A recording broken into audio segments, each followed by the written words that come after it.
Recording in progress. Assalamualaikum warahmatullahi wabarakatuh. Selamat siang, salam sejahtera untuk kita semua. Om Swastiastu, Namo Buddhaya, dan salam kebajikan. Selamat datang di Jajak Kuliah 2025 dengan tema Glad to Maximizing Opportunity in College. Dengan seri penjelajahan terakhir kita, kenali kuliah profesi, langkah awal menuju karir impian. Halo sahabat kakak, wah, aku senang banget nih bisa lihat wajah bersemangat pada berkumpul di hari ini. Biar makin semangat, aku izin memperkenalkan Yaya pada hari ini ya. Kalau aku bilang jelajah kuliah, kalian jawab siap kuliah, siap bersinar. Aku ulangi sekali lagi ya. Kalau aku bilang jelajah kuliah, kalian jawab siap kuliah, siap bersinar. Tolong diingat ya, karena Yayal ini akan jadi kunci interaksi kita sepanjang acara. Oh iya, untuk teman-teman yang belum tahu, sahabat kakak adalah panggilan spesial untuk teman-teman yang mengikuti program dari Yayasan Kokalbe. Di awal acara ini, izinkan aku untuk mengangkat kembali ya terkait beberapa aturan selama kegiatan berlangsung untuk menjaga kenyamanan bersama dan acaranya dapat berjalan dengan lancar. Yang pertama, peserta diharapkan menyalakan kamera dan menggunakan virtual background yang sudah diberikan di grup chat atau sahabat kakak dapat mengakses virtual background pada kolom chat. Peserta menamai ulang akun Zoom dengan format nama strip asal daerah dan peserta dimohon untuk mematikan mikrofon selama acara berlangsung dan hanya dinyalakan ketika dipersilakan untuk berbicara. Ingat, disiplin adalah jembatan antara tujuan dan pencapaian. Jadi mari kita jaga aturan ini sama-sama ya. Oke, kalau semua sudah siap, yuk kita mulai pembelajaran pada hari ini. Tapi sebelum itu, ada pepatah bilang, tak kenal maka tak sayang. Oke, hai semua, kenali nama aku Fanida Ananta, biasa dipanggil Fania. Aku merupakan awardi bestari dari Yayasan Kokalbe. Aku juga merupakan seorang mahasiswa dari jurusan Kesehatan Masyarakat Universitas Hasanuddin yang akan memandu rangkaian acara pada hari ini. Salam kenal semuanya. Setelah kenalan dengan aku, sekarang kita kenalan terlebih dahulu yuk dengan penyelenggara kegiatan ini, yaitu Yayasan Kokalbe atau yang akrab dikenal dengan singkatan YKK. YKK merupakan organisasi filantropi independen yang berkomitmen mendukung perempuan muda Indonesia untuk mandiri dan menjadi agen perubahan bagi komunitasnya. Kami percaya kekuatan transformatif pendidikan penting bagi seluruh perempuan, sehingga kami akan terus menyebarkan dampak baiknya. Setelah memberikan dampak baik kepada lebih dari 1.000 penerima manfaat yang tersebar di 35 provinsi yang didominasi oleh 93% perempuan. Dampak baik tersebut kami sebarkan salah satunya melalui program ini, yaitu Yuk Jelajah Kuliah. Program ini akan mengajak kita untuk belajar tentang dunia perkuliahan dan profesi bagi pelajar SMA atau SMK, mahasiswa hingga fresh graduate. Jadi, Jajah Kuliah udah menjelajah banyak topik nih, dimulai dari penjelajahan sebelumnya, yaitu seputar perkenalan strategi untuk memaksimalkan potensi dari SMA, mengenal dunia organisasi, mengambil peluang global, dan akan ditutup dengan penjajahan hari ini, di mana kita akan mengenal program profesi. Acara ini juga sekaligus memperkenalkan beasiswa yang ditargetkan di 21 provinsi termasuk di Papua, Kalimantan, Sulawesi, Maluku, NTT, NTB, dan Bali. Wah, di sini aku udah lihat ada banyak nih sahabat kakak dari provinsi-provinsi target kita. Terima kasih ya untuk sahabat kakak yang aktif menghadiri seluruh rangkaian acara jelajah kuliah. Semoga banyaknya ilmu yang didapatkan dapat memberi dampak yang baik. Oke, selanjutnya aku akan membacakan rundown pada kegiatan kali ini. Yang pertama akan dibuka dengan pembukaan, lalu dilanjutkan sesi narasumber 1, lalu sesi narasumber 2, lalu dilanjutkan dengan Q&A, lalu kuis, dan di akhir dengan penutupan dan info session beasiswa Jitu Profesi. Selanjutnya, kita akan ada social media challenge. Jadi sayang banget nih kalau hasil diskusi kita hari ini dan momen barengnya nggak diabadikan. Jadi kita akan ada sosial media, yaitu tunjukkan profesi impian kamu di masa depan, atau kamu juga bisa membagikan kutipan yang menginspirasi dari sesi hari ini. Nah, cara ikutan challenge-nya adalah share keseruan hari ini ke IG Story, boleh format foto atau video, mention @yayasan Kokalbe, gunakan hashtag Jajah Kuliah 2025, batas maksimal upload story adalah 17 Agustus Agustus 2025 dan pengumuman dapat dilihat di IG YKK pada tanggal 18 Agustus 2025. Dua pemenang untuk story terbaik akan dihubungi untuk mendapatkan voucher e-wallet sebesar 20.000. Yuk tunjukin momen serumu hari ini, jangan sampai cuma jadi kenangan di laptop aja ya. Biar dunia tahu nih kalau kamu bagian dari jelajah kuliah 2025. Siapa tahu story kamu nanti inspirasi buat banyak orang. Baik, sebelum kita masuk ke inti acara, aku ingin menyampaikan informasi terkait sesi tanya jawab di akhir. Untuk memudahkan prosesnya, pengumpulan pertanyaan akan dilakukan melalui Slido. Jadi, sahabat kakak dapat mencatat link berikut atau dapat scan barcode pada layar dan mulai mengirimkan pertanyaan kapan saja melalui link tersebut. Kalau gitu, yuk kita siapkan hati, pikiran, dan semangat saatnya kita masuk ke inti acara. Ingat, ilmu tanpa amal bagaikan pohon tanpa buah. Jadi mari kita dengarkan, serap ilmunya, dan nantinya kita praktekkan di dunia nyata. Siap sahabat kakak? Siap. Oke, kalau gitu mari kita sambut narasumber inspiratif kita hari ini dengan tepuk tangan paling meriah di rumah masing-masing. Jadi kita kedatangan dua sosok luar biasa nih yang akan berbagi pengalaman berharga tentang perjalanan kuliah profesi mereka dan siapa tahu setelah ini kalian jadi makin mantap menentukan langkah masa depan. Kita sambut narasumber pertama kita berasal dari Kalimantan Barat. Beliau adalah Kak Betsy Yolanda Sinaga, sarjana farmasi, merupakan awardi beasiswa Jitu Profesi 2024 yang saat ini sedang menempuh pendidikan sebagai mahasiswa profesi apoteker di Universitas Tanjung Pura sekaligus mahasiswa S2 Ilmu Verbal di Universitas Indonesia. Halo Kak Betsy, gimana kabarnya hari ini? Halo Fania, kabar baik. Hai teman-teman semua. Halo Kak, Kak Betsy lagi di mana nih? Lagi di Kalimantan Barat atau lagi di Jakarta, Kak? Aku udah di Jakarta Kak sekarang. Oke, satu lagi nih Kak, aku penasaran banget nih dengan segudang pengalaman seperti ini, Kakak sekarang tuh biasanya kalau me time tuh ngapain sih Kak? Aku masih sama kok dengan teman-teman semua. Kalau aku me time itu biasanya kalau nggak scroll TikTok atau nggak aku jalan ke tempat-tempat yang mana memang menyediakan banyak tanaman yang untuk aku bisa teliti Kak. Kalau aku lebih prefer kayak gitu. Ya, makasih banyak Kak. Bisa Kak, slide sebelumnya? Oke, baik. Terima kasih Kak jawabannya. Baik, kita lanjut ke narasumber kedua kita, yaitu Hadi dari Sulawesi Tenggara. Beliau adalah Kak Nur Hamidah Saliyuda, Sarjana Terapan Kebidanan.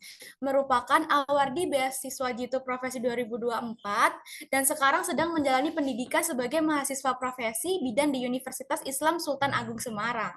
Halo Kak Mida, gimana kabarnya hari ini? Halo Kak, Alhamdulillah baik. Lagi di mana nih Kak? Lagi di Sulawesi Tenggara Kak? Iya, Oke, terima kasih banyak, Kak. Baik, sahabat kakak, sekarang kita masuk ke sesi kenalan sama narasumber pertama kita yang super inspiratif. Beliau adalah Betsy Yolanda Sinaga, sarjana farmasi, awardi beasiswa Jitu Profesi 2024, mahasiswa profesi apoteker di Universitas Tanjung Pura, dan mahasiswa S2 Ilmu Verbal di Universitas Indonesia. Nggak cukup sampai di situ, beliau juga juara satu Green Innovation Bank Indonesia 2024, masuk top 3 Community Link Kejar Mimpi Simniaga 2023. Bahkan Kak Betsy juga merupakan founder dari Nutrils atau Nutrisi Nabati Indonesia dan juga merupakan mentor kegiatan Beyond Campus JKK tahun 2025. Wah, keren banget nih narasumber kita. Oke deh, tanpa berlama-lama, langsung aja kita dengerin cerita dan pengalaman dari Kak Betsy yang pastinya bakal bikin kita semangat buat ngejar mimpi. Untuk Kak Betsy dipersilahkan. Oke, baik. Terima kasih, Fani. Selamat sore semuanya. Perkenalkan, nama aku Betsy Sinaga. Aku mahasiswa profesi apoteker dan puji Tuhannya hari ini aku telah diumumkan. Aku udah lulus one shot UKM PPAI untuk profesi apoteker. Sekarang aku mahasiswa aktif juga S2 Ilmu Herbal Universitas Indonesia. Next. Oke, baik semuanya. Sebelum itu kita perkenalkan, aku SMA-nya adalah SMA Negeri 1 Singkawang, itu ada di Kalimantan Barat. Mulai dari SMA, aku aktif di beberapa penelitian, salah satunya adalah penelitian H2O roket.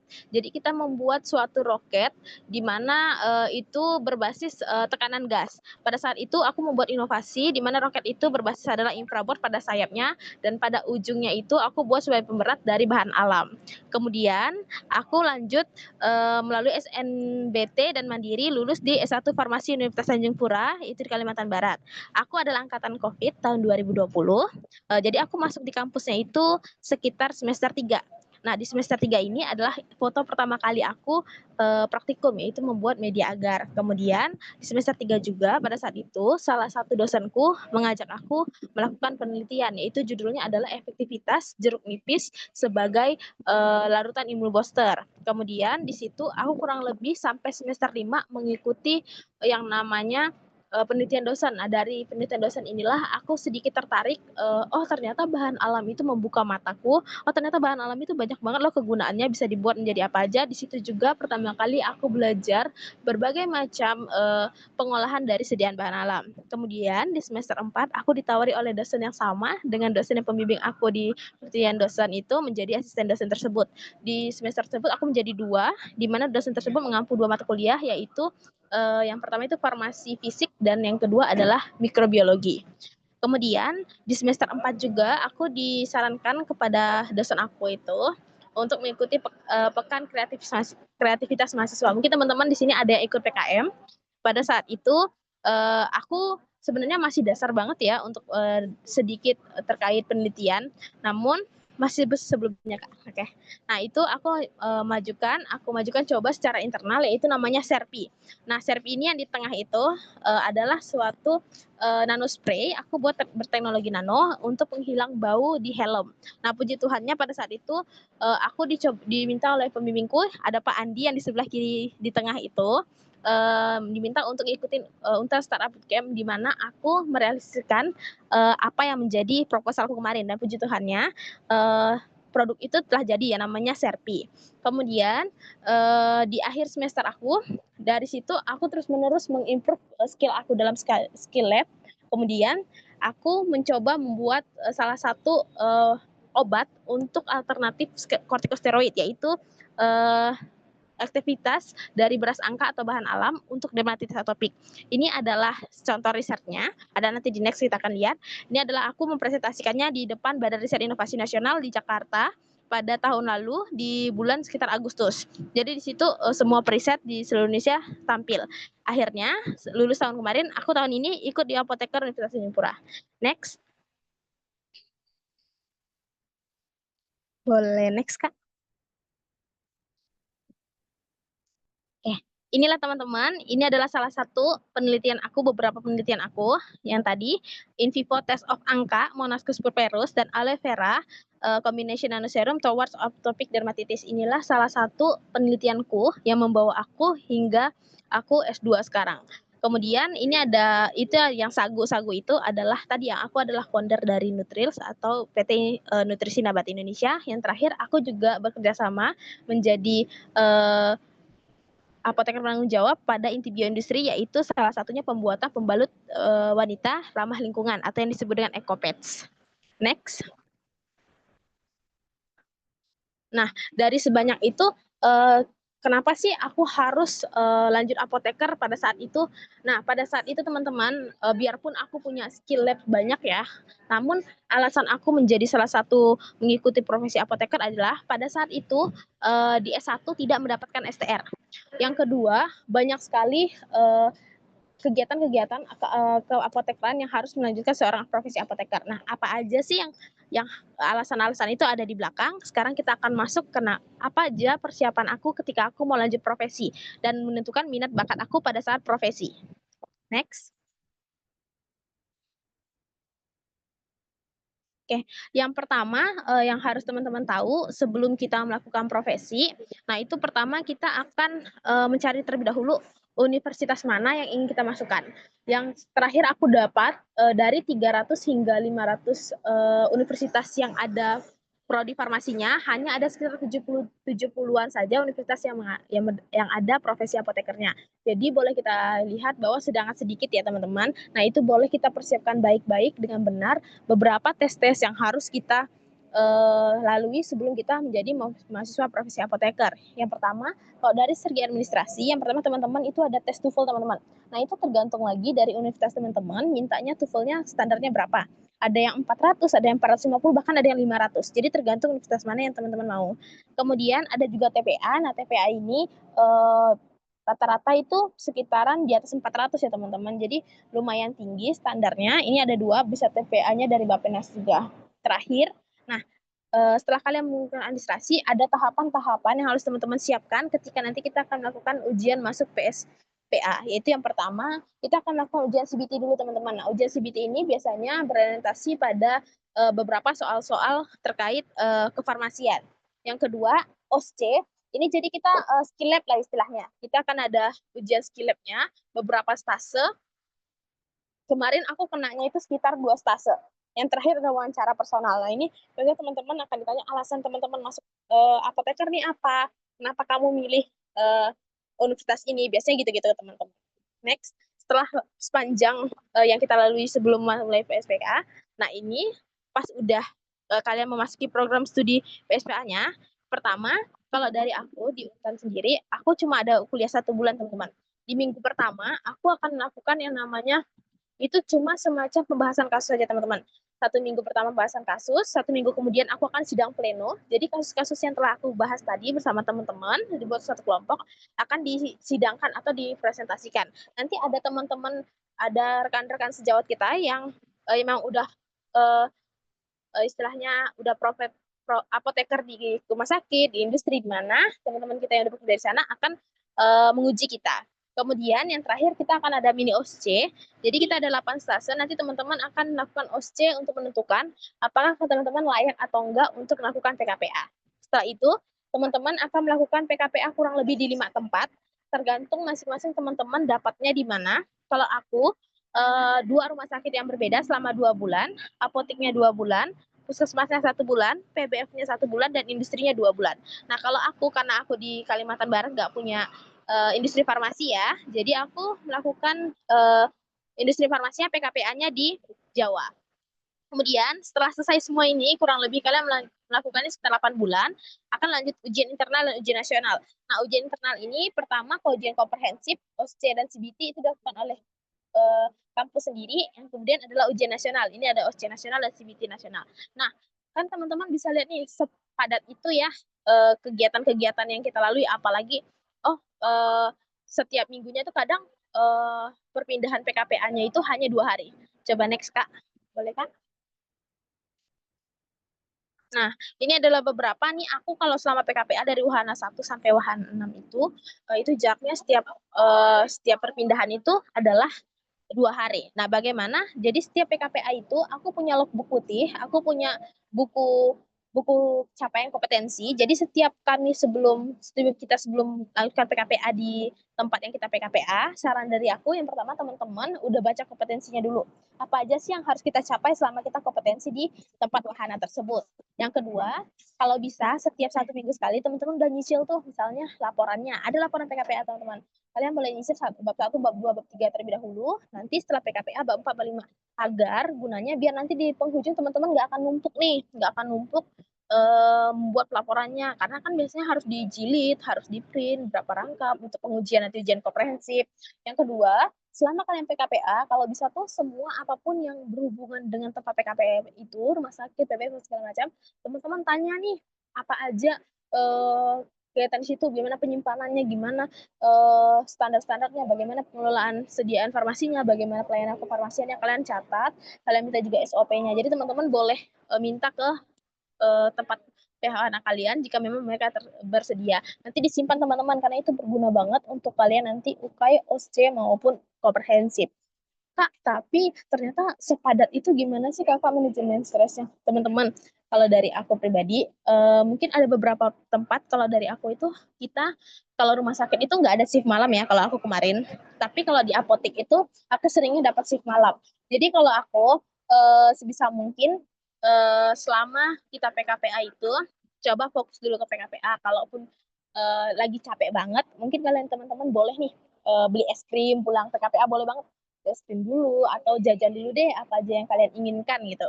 Supaya nanti setidaknya kalian nggak akan merasa terlalu stres. Nah, itu yang tadi aku bilang, monitoring juga laporannya. Biasanya yang bikin teman-teman stres, yang bikin kami juga stres itu adalah laporannya, karena banyak banget setiap wahana satu laporan. Oke, next. Oke, ini adalah alasan salah satunya aku melakukan 10 Star Farmasi. Nah, pasti teman-teman bingung kenapa aku memilih menjadi seorang peneliti. Nah, ini adalah 10 10 Star Farmasi, teman-teman. Ada di salah satunya adalah researcher.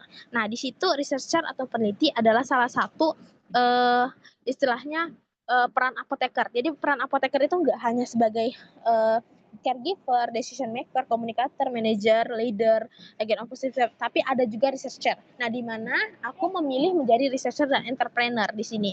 Kenapa dua hal tersebut? Karena minat aku di situ, karena aku lihat, oh ternyata aku lebih senangnya nih di bahan alam nih, nggak terlalu senangnya di berhubungan dengan manusia ataupun berhubungan dengan sesuatu yang terlalu mengikat setiap harinya. Nah, teman-teman, gimana kalian menentukan itu? Kalian boleh sekali selama 6 wahana kemarin kalian, itu kalian lihat selama kan tiap hari nih kalian wahana, kalian boleh lihat, oh ternyata aku senangnya di rumah sakit nih. Nah, kalian boleh melihat minat bakat kalian di situ. Nanti kalian akan merasakan, oh ternyata aku lebih senangnya di rumah sakit. Oh berarti aku pengennya ke rumah sakit. Nah, itu biasanya ada di komunikator, ada di leader juga, ada caregiver juga. Dan oh ternyata aku senangnya di PBF. Ah, berarti kalian lebih senangnya ke sesuatu yang terkait barang-barang. Kemudian oh ternyata aku senangnya di puskesmas, sama itu kayak rumah sakit. Oh aku senangnya di apotek, sama juga itu kayak di rumah sakit. Jadi lebih senang ke pelayanan farmasi klinisnya. Nah, aku lebih senangnya itu berarti kalau aku masuknya adalah ke researcher dan entrepreneur, itu lebih ke industrinya. Nah, kenapa aku bilang di situ? Karena di industri farmasi ada 3. Itu ada QC, ada QA, dan ada produksi. Nah, aku lebih senangnya di produksinya. Aku senang meneliti hal-hal yang berbahan alam. Itu udah aku kenapa? Karena dari S1 pun aku sangat senang banget tentang penelitian dosen. Aku sering banget ikut penelitian dosen dari situ.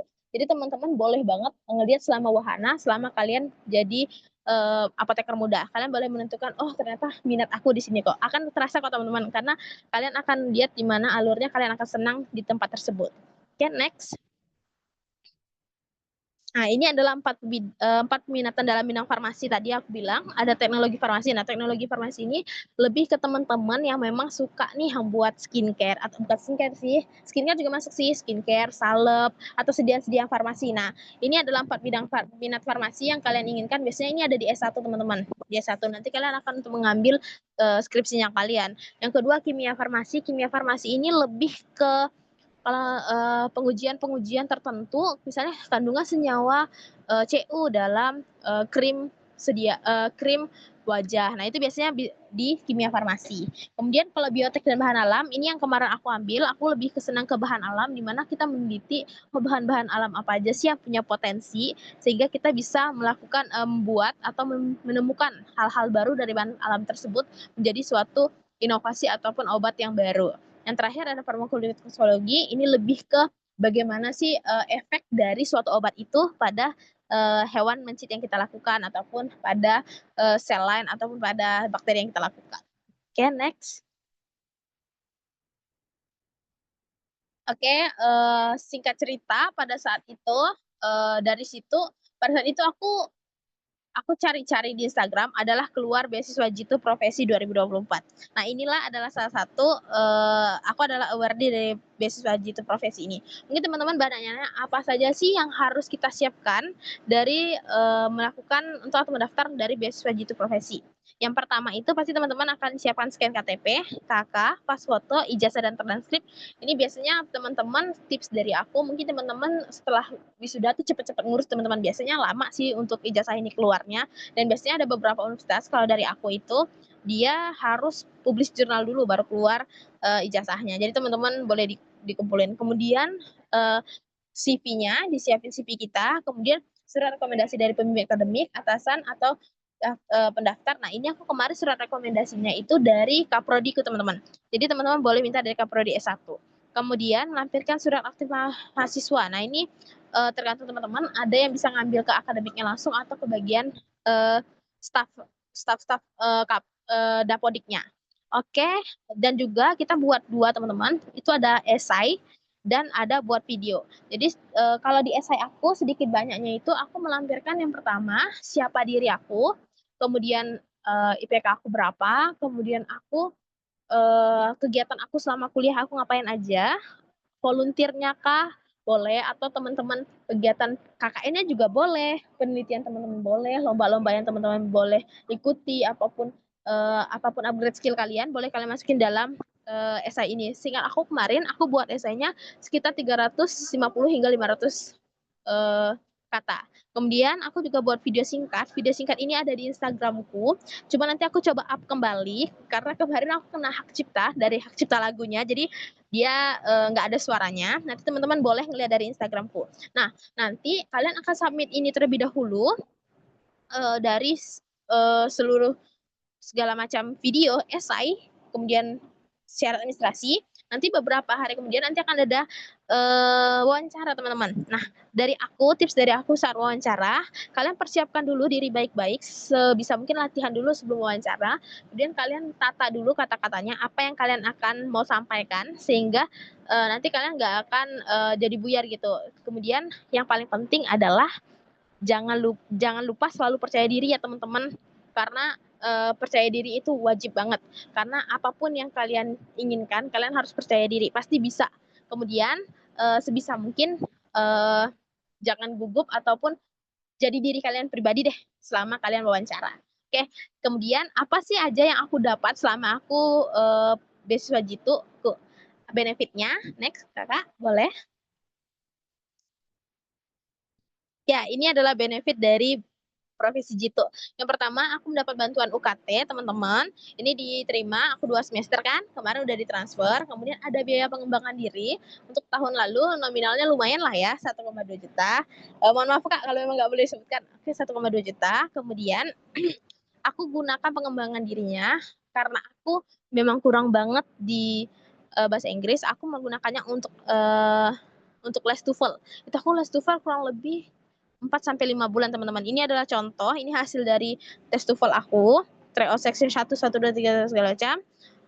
Kemudian aku juga menjadi mentor YKK. Di sana aku diajarkan menjadi seorang mentor, di mana aku leadership, di mana aku berkomunikasi dengan sesama teman-teman YKK. Kemudian aku juga bisa sharing-sharing dengan teman-teman YKK yang sama aku farmasi dan juga lintas prodi juga. Kemudian di sana juga aku mengembangkan diri bagaimana aku bisa memberikan respon positif kepada teman-teman terhadap masalah apapun yang mereka hadapi. Jadi sungguh banyak banget benefit yang aku dapat dari YKK, karena bagi aku dari kedua benefit ini aku tuh bisa mengimprove diriku, baik dari skill aku komunikasi, skill aku bahasa Inggrisnya juga, skill public speakingku juga. Oke, next. Oke, mungkin sekian dari aku.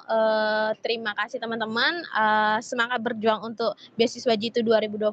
Semangat, percaya diri, pasti bisa. Terima kasih.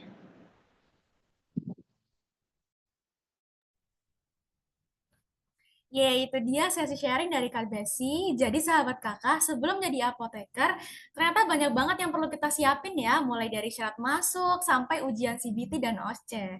Masuk PSPA, ada intensif studi, lalu PKPA di rumah sakit, puskesmas, apoteker sampai industri. Seru banget karena di sini kita belajar langsung di lapangan dan mulai jadi the 10 star pharmacist.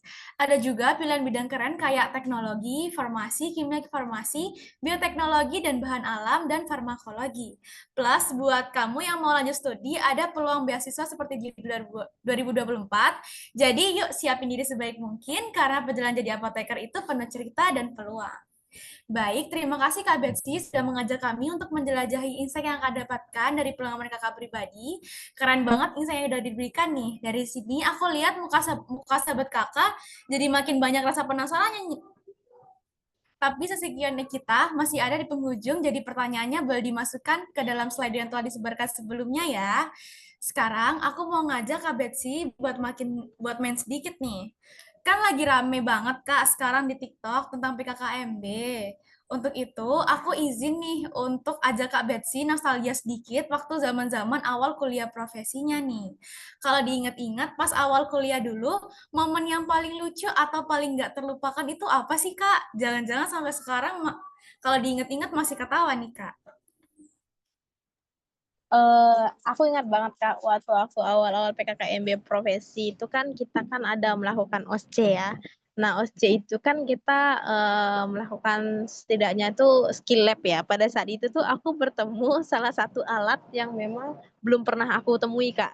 Jadi jadi itu benar-benar kita ngangong banget depan depan alat tersebut. Jadi kita cuma tercenung gitu Kak, kayak kita pegang terus kan karena literaturnya juga bahasa Inggris ya, jadi itu kita gagap-gagap sampai dosennya ngajarin Kak. Jadi itu salah satu part di mana aku bener-bener nggak akan lupain, oh ternyata aku belum belum mempelajari seluruh alat yang ada di farmasi loh gitu.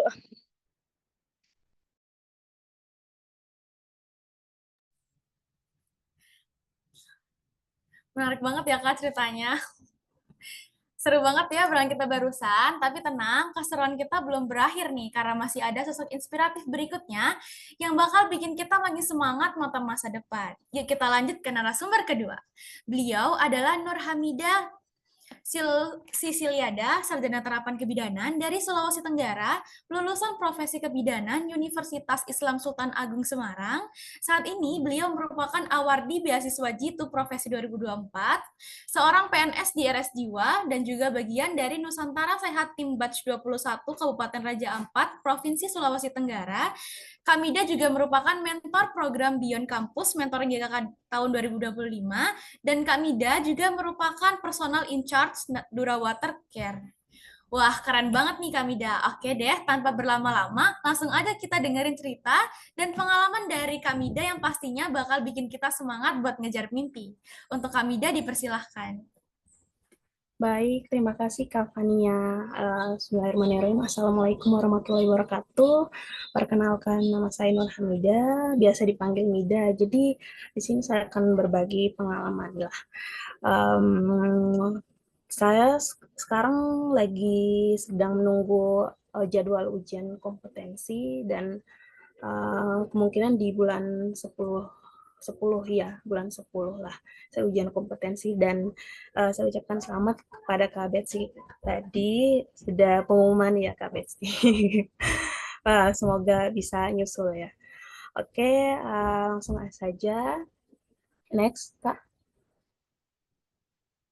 Oke, untuk history dari kampus saya, pertama saya alumni Poltekkes Kemenkes Kendari untuk jurusan D3 Kebidanan di tahun 2016 sampai 2019. Jadi setelah itu sebelum saya lanjut D4 Kebidanan di Stikes Karya Husada Semarang, saya bekerja dulu di klinik sekitar 6 bulanan, dan di situ pada saat D3 pun saya uji kompetensi dulu untuk mendapatkan surat tanda registrasi atau surat izin praktek dari keprofesian.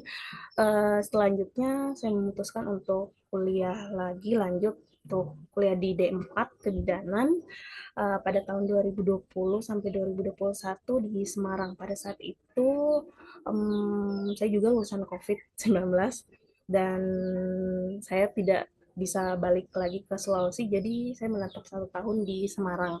Kemudian setelah itu di tahun 2021 sampai 2022 saya sempat kerja di rumah sakit swasta di Sulawesi Tenggara setelah lulus dari ini. Kemudian ada pendaftaran program nasional dari Kementerian Kesehatan yaitu Nusantara Sehat. Kalau mungkin sekarang lebih dikenal penugasan khusus tenaga kesehatan ya, khusus dari 2022 sampai 2024. Oke, selanjutnya dari 2024 itu setelah saya purna tugas penempatan di Kabupaten Raja Ampat, Provinsi Papua Barat Daya di Puskesmas Dorekar tempatnya. Mungkin teman-teman di sini adalah yang berapa dari Provinsi Papua atau Papua Barat Daya atau Papua Barat. Setelah itu saya memutuskan untuk melanjutkan profesi bidan karena STR saya yang dari D3 itu tidak bisa naik level dari D3 ke D4. Jadi peraturan terbaru harus lanjut profesi dulu. Mungkin kalau teman-teman yang S1 keperawatan sudah tahu ya kalau S1 perawatan itu belum bisa praktek, jadi harus lanjut nurse-nya. Mungkin seperti itu kalau di profesi bidan. Oke, next Kak. Oke, kenapa sih penting itu profesi? Jadi mungkin teman-teman bertanya-tanya kenapa sih harus lanjut profesi bidan gitu ya? Mungkin lanjut di next selanjutnya Kak, slide selanjutnya. Jadi yang pertama itu menjamin kompetensi klinis. Maksudnya di sini jadi pendidikan profesi itu bukan hanya materi. Jadi di profesi itu full 1 tahun full yang saya alami 1 tahun full praktek di rumah sakit, puskesmas, klinik, kemudian di komunitas atau di suatu kelurahan atau desa. Jadi di situ mendapatkan pengalaman praktik langsung, jadi turun langsung ke lapangan sehingga nanti selanjutnya apabila sudah bekerja siap menghadapi kasus-kasus yang mungkin ditemui pada saat kuliah profesi. Kemudian yang kedua, jadi mendukung penurunan angka kematian ibu dan angka kematian bayi. Ini khususnya di pendidikan profesi bidan ya. Jadi untuk kompetensi yang baik dapat memungkinkan kita dalam menghadapi beberapa kasus-kasus kegawat daruratan untuk ibu maupun bayi. Setelah itu mengikuti perkembangan ilmu dan teknologi. Jadi di dunia medis ini selalu berkembang. Jadi untuk khususnya di tenaga kesehatan, orang bilang katanya kalau apa kuliah di kesehatan tuh tidak pernah berhenti belajar. Jadi ilmu atau pengetahuannya akan selalu berkembang, mungkin seperti itu. Kemudian yang terakhir bisa ikut serta dalam program nasional yang mungkin alhamdulillah saya kemarin sudah lewati 2 tahun program nasional di program Nusantara Sehat Timbes. Saya angkatan atau batch 21 di awal tahun 2024. Mungkin selanjutnya next Kak. Oke, jadi pada saat kuliah profesi sangat banyak ada beberapa lah pelatihan. Salah satunya ada pelatihan natural terapi atau biasa dikenal Mom and Baby Spa. Jadi di situ kami dilatih untuk terapi komplementer menangani beberapa kasus-kasus yang mungkin non farmakologi penanganannya. Jadi mungkin kalau KBC tadi penanganannya berdasarkan farmakologi, kalau mungkin saya mempelajari di kampus saya mempelajari mengenai bagaimana sih cara penanganan atau asuhan yang diberikan pada pasien dengan masalah tapi menggunakan teknik komplementer atau non farmakologi. Kemudian yang kedua kemarin saya mengikuti pelatihan bekam sunnah yang didanakan langsung dari Yogyakarta kemarin saya ikut alhamdulillah, dan alhamdulillahnya sekarang saya di rumah saya menerima home care. Jadi home care kayak mungkin teman-teman ada yang mau bekam saya ke rumahnya, kemudian ada juga mom and baby spa, mungkin bayinya kayak bayi pijat bayi, atau mungkin beberapa teman-teman kerja juga biasa panggil saya ke rumahnya. Mungkin dari situ bisa menghasilkan juga usaha, mungkin seperti itu teman-teman. Mungkin next selanjutnya. Nah, ini untuk program nasional yang saya ikuti kemarin. Jadi pertama saya melakukan pembekalan di Ciloto, Jawa Barat. Jadi di sana pembekalan selama sebenarnya 31 hari, tapi karena COVID, masih dianggap COVID tuh 2022, jadi untuk pembekalan teknisnya sekitar 8 hari di Ciloto. Kemudian ini ada beberapa dokumentasi yang saya tampilkan di sini. Jadi saya bertugas kemarin di Provinsi Dorekar, Provinsi Papua Barat Daya, Kabupaten Raja Ampat di Puskesmas Dorekar. Jadi setiap bulan setiap bulan saya puskesmas keliling namanya. Jadi menggunakan transportasi laut yang seperti yang ditampilkan ini. Jadi ya lumayan, tantangan terbesar sih ini kita tidak bisa memprediksi alam ya, kayak mungkin tiba-tiba uh, teduh atau ombaknya kurang, tidak tidak tinggi, kadang tiba-tiba ombaknya tinggi. Nah, itu biasanya kita dapat, biasanya ada bulan-bulannya seperti itu. Jadi alhamdulillahnya warga lokal banyak memberitahu dan memberi pengalaman bagi kita. Oke, next Kak.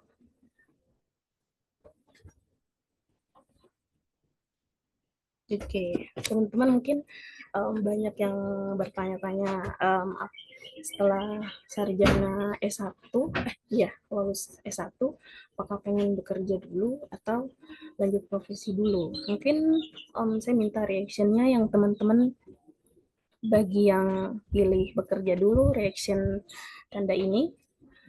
Kalau mau milih lanjut profesi dulu, reaction-nya tanda love. Boleh teman-teman reaction-nya? Saya pengen lihat nih berapa orang sih yang pengen kerja dulu atau lanjut profesi dulu. Oke, ya. Amalia, oke, bekerja dulu. Banyak sih teman-teman yang berpikiran pengen bekerja dulu atau pengen punya pengalaman dulu lah, biar tahu bagaimana sih turun langsung praktek ya di dunia kerja. Tapi beberapa kampus menyediakan, misal sekarang sih jarang, kalau Poltekkes Kemenkes masih menerima untuk kampus D3 ya. D3 itu sudah bisa lanjut, sudah bisa langsung kerja, maksudnya karena melalui uji kompetensi terlebih dahulu ya. Jadi untuk beberapa teman-teman saya di kemarin satu angkatan, karena mereka lulusan SMA, jadi langsung lanjut S1. Setelah lanjut S1 kan mereka belum bisa dapat STR, jadi mereka harus memutuskan untuk lanjut profesi dulu buat bisa kerja. Jadi mungkin pertimbangannya di situ. Jadi karena saya backgroundnya dari D3, jadi bisa langsung kerja kalau sudah lulus uji kompetensi gitu. Kemudian bagi teman-teman yang memang langsung dari SMA, bagusnya sih langsung lanjut profesi dulu. Tapi beberapa jurusan, kayak misal mungkin jurusan psikologi, itu bisa sih sebenarnya langsung bisa bekerja dulu, tidak harus langsung lanjut profesi. Tapi ada beberapa uh, jurusan seperti jurusan kebidanan, kemudian jurusan keperawatan yang awal dari SMA langsung S1 itu mereka belum bisa dapat surat tanda registrasi atau surat izin buat praktek. Jadi mereka mau tidak mau ya harus lanjut profesi. Mungkin seperti itu, Kak. Oke, next, Kak.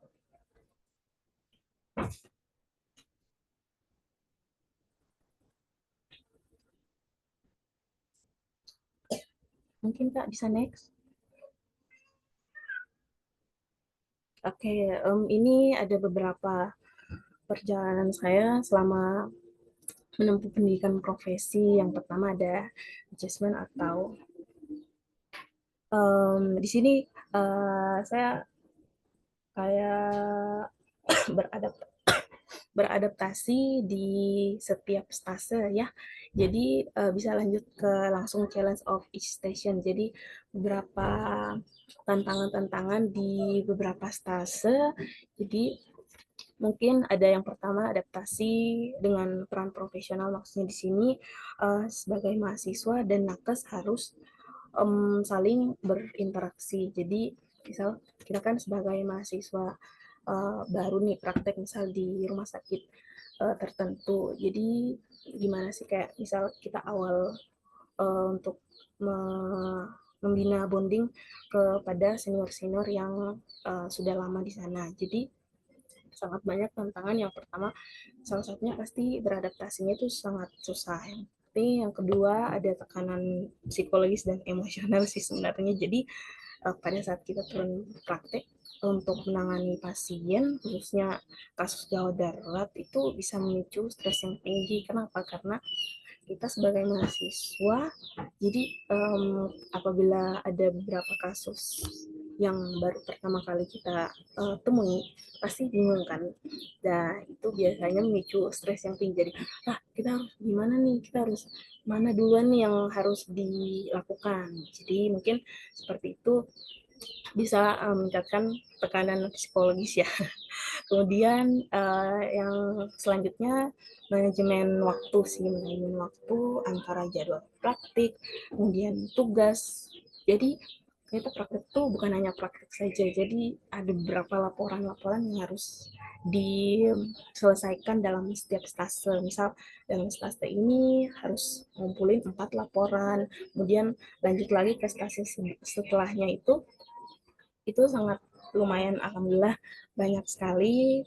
Dan di sela-sela itu pasti ada ujian misal tutorial klinik, kayak saya tutorial klinik, jadi diskusi kasus antar sesama mahasiswa yang disupervisi langsung oleh CI atau pembimbing lahan dan pembimbing kampus. Kemudian selanjutnya ada tuntunan kompetensi teknis dan teknis. Jadi di sini di lahan praktik kita ditekankan untuk meningkatkan keterampilan baik fisik maupun soft skill. Contohnya kayak komunikasi, kemudian etika berbicara pada pasien, karena kita menghadapi pasien itu sangat berbeda-beda lah sifat masing-masing orang. Selanjutnya ada yang paling sering sih biasanya tantangan di konflik atau nilai budaya. Jadi perbedaan budaya atau kepercayaan masing-masing orang itu bisa mempengaruhi cara pemberian asuhan kita. Jadi sangat apabila kita bekerja atau praktik di salah satu tempat yang memang ada budayanya lah yang memang beberapa orang mempercayai mitos, tapi sebenarnya di situ itu tidak berhubungan langsung dengan kesehatan. Jadi salah satu tantangan sih itu. Kemudian scholarship selection. Jadi untuk dalam pendidikan profesi saya juga seleksi beasiswa nanti di akhir saya mungkin berbagi tips and triknya. Setelah itu yang paling terakhir itu time management. Jadi time management itu sangat penting ya teman-teman untuk memanajemen. Dan kemudian untuk time management di sini saya buat seperti kayak jadwal, misal hari ini saya harus ngapain, hari berikutnya saya harus selesaiin apa, tugas apa, dan mungkin seperti itu teman-teman. Oke, next selanjutnya Kak.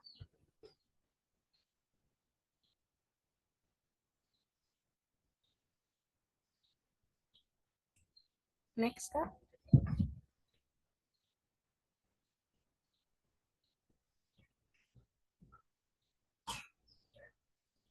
Oke, saya berbagi pengalaman untuk beberapa stase-stase yang ada di pendidikan profesi bidan. Sini ada sebenarnya lumayan banyak, tapi saya memberikan di sini stase besar aja. Jadi stase fisiologis dan patologi. Jadi untuk kasus-kasus fisiologis atau yang memang umum terjadi dan bukan patologi, maksudnya bukan suatu masalah ya. Ada stase hamil, bersalin, bayi baru lahir, dan nifas. Kemudian ada stase kegawat daruratan atau gadar, dan manajemen puskesmas dan rumah sakit. Jadi kita juga diajar dan dituntut untuk bagaimana kita mengidentifikasi manajemen yang ada di puskesmas maupun rumah sakit. Setelah itu ada stase Kespro atau kesehatan reproduksi. Di sini termasuk juga kesehatan remaja, kemudian keluarga berencana, dan komunitas. Komunitas ini termasuk yaitu pengabdian masyarakat.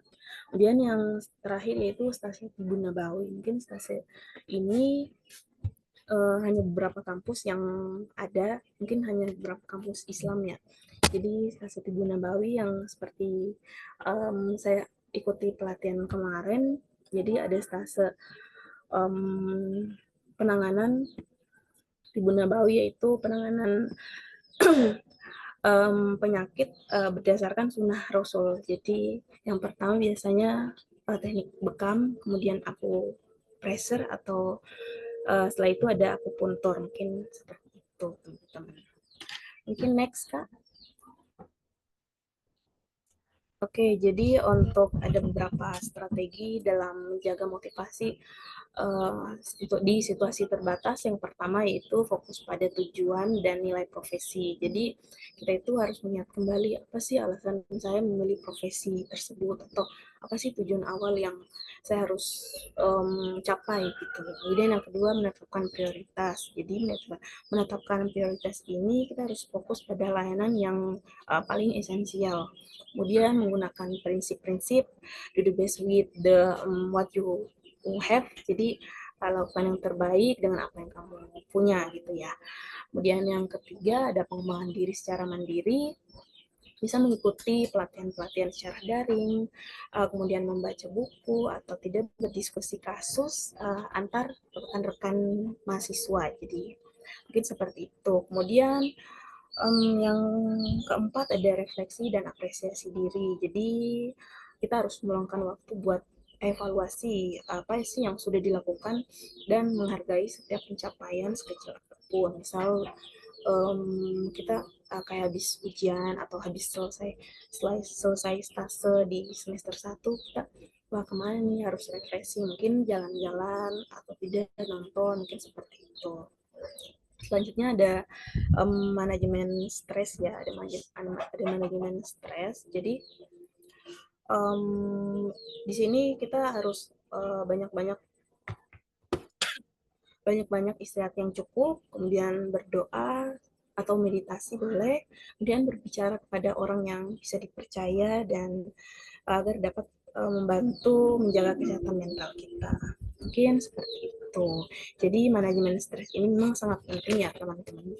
Jadi saya pernah baca buku peneliti Jepang mengatakan bahwa penyebab semua penyakit itu 90% dari pikiran manusia itu sendiri.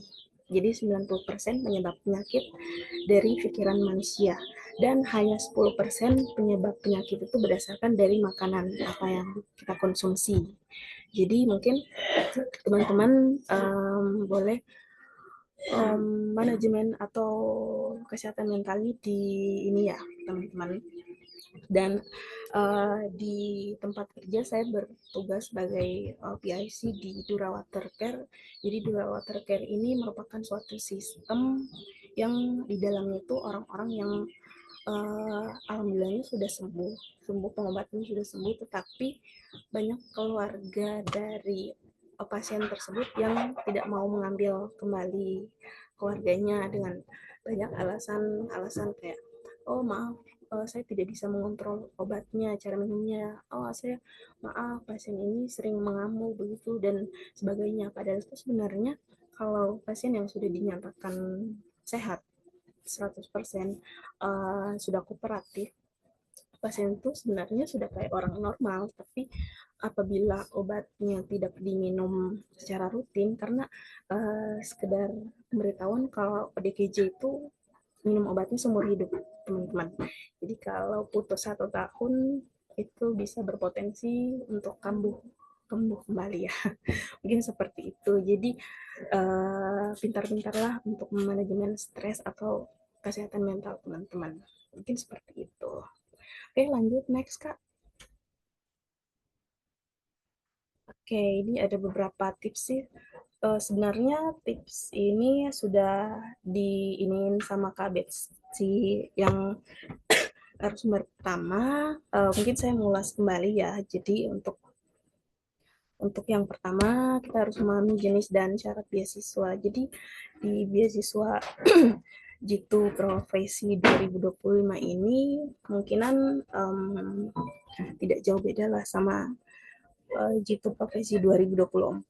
Jadi kita harus memperhatikan kriteria khusus atau apa saja sih persyaratan administrasi yang harus disiapkan seperti itu. Kemudian yang kedua ada meningkatkan kompetensi akademik. Jadi kompetensi akademik maksudnya di sini bisa jadi nilai IPK atau nilai rapor, mungkin kemungkinan teman-teman bisa mengikuti kursus, pelatihan atau sertifikat yang tersertifikasi ya teman-teman.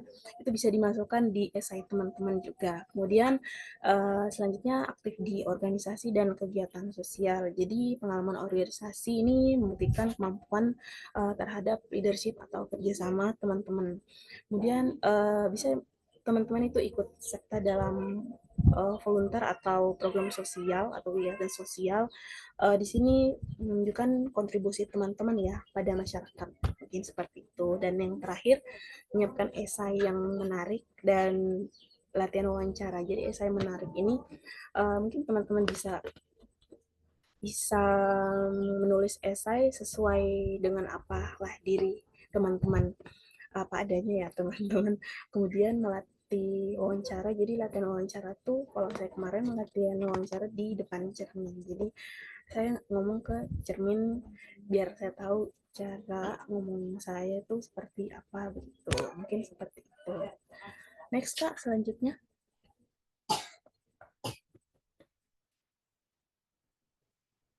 Oke, ada pun benefit atau apa saja sih yang kita dapat di beasiswa gitu profesi. Yang pertama ada dana pendidikan dan pengembangan diri. Jadi dana pendidikan itu berbeda. Jadi dana pendidikan itu ada batas maksimal lah. Ada batas maksimal yang diberikan pihak Yayasan Kokalbe. Jadi teman-teman akan berhak mendapatkan dana pendidikan ini khusus untuk UKT atau SPP. Kemudian beda lagi dengan dana pengembangan diri. Jadi dana pengembangan diri ini kemarin saya menggunakan untuk mengikuti pelatihan yang seperti yang tadi.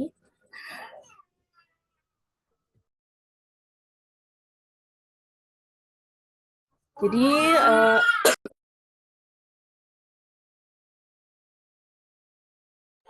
kemudian ada yang kedua ada akses pendidikan yang berkualitas. Jadi di sini kita